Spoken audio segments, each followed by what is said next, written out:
नागपुर में एक 12 वर्षीय मूकबधिर लड़की के साथ दुष्कर्म का मामला सामने आया।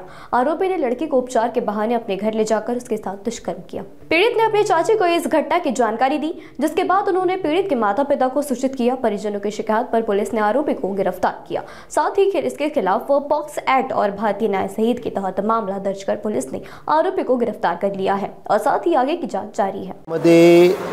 एका महिलेने एक महिला अंदाजे वय वर्ष 35 राहणार डिप्टी सिग्नल शीतला माता मंदिर कळमना या ठिकाणी फिर्यादी महिला आहे।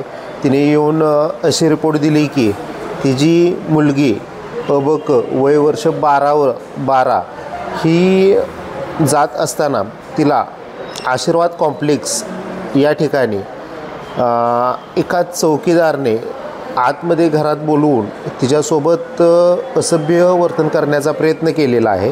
अशी रिपोर्ट महिलेने दिल्यानंतर आम्ही 25/11/2025 रोजी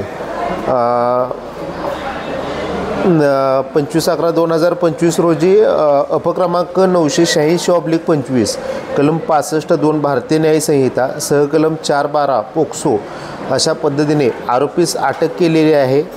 असा गुन्हा दाखल करून आरोपी आता पोलीस कस्टडीमध्ये आहे। त्याला न्यायालयात हजर करण्याची तजवीज आहे।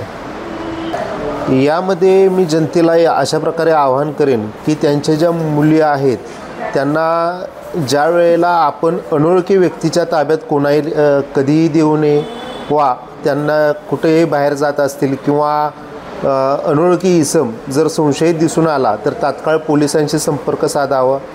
अशा पद्धतीने एवढंच आवाहन करेन व संदर्भित तपास हा आम्ही पोलीस उपायुक्त राहुल मदने सर, सहाय्यक पोलीस आयुक्त शिवप्रसाद पारवे सर व पोलीस निरीक्षक वरिष्ठ पोलीस निरीक्षक अरुण क्षीरसागर सर यांच्या मार्गदर्शनाखाली आम्ही स्वतः करत आहे।